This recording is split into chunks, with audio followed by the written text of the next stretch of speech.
Taip dabar atrodo 20 mečius buvęs apleistas vadinamasis Kauno pieno centras, tačiau jau po metų tikimasi čia pradės kurtis naujų būstų gyventojai ir įmonės. Ant Nemuno kranto esančią didžiulę buvusio fabriko teritoriją per 3 metus ketinama paversti didžiuliu moderniu gyvenamojų kvartalu. Išties unikalus projektas visų pirma tame, kad renovuojami seni pastatai, kurie statyti dar Smetonos laikais ir kad juos siekiama paversti pilnaverčiais. Ir šioje situacijoje labai džiugu, kad visa teritorija, kuri buvo gamybinė teritorija, transformuojama į gyvenamąsias patalpas arba komercinės paskirties biurų teritoriją. Pieno centro kvartalą prieš 80 mečius projektavo garsiausi tuometės Lietuvos architektai – Vytautas Landsbergis Žemkalnis, Jonas Klova Kovalskis bei Bronius Elsbergas.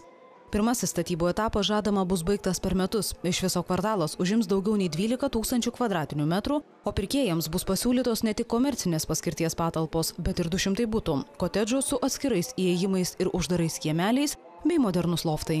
Tai iš tiesų bus toks realus tos pramoninės erdvės pritaikymas, bet ta pramoninė erdvė su savo tokia aura, su istorija,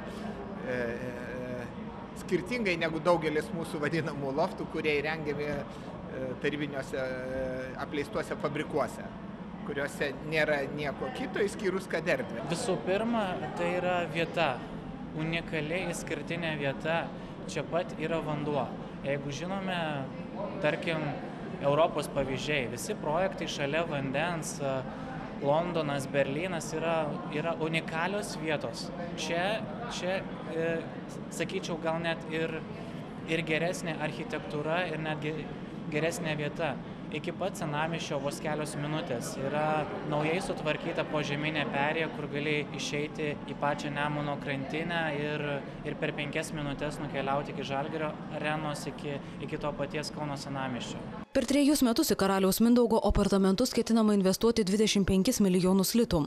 Bus siekiama išsaugoti į kultūros vertybių registrą įtrauktų pastatų fasadus. Tačiau įgyvendinti ir naujovių, pavyzdžiui, modernę apšviestą krepšinio aikštelę ant vieno iš pastatų stogo. Liuda Kudinova, Kęstutis Aleksandravičius, Kaunas.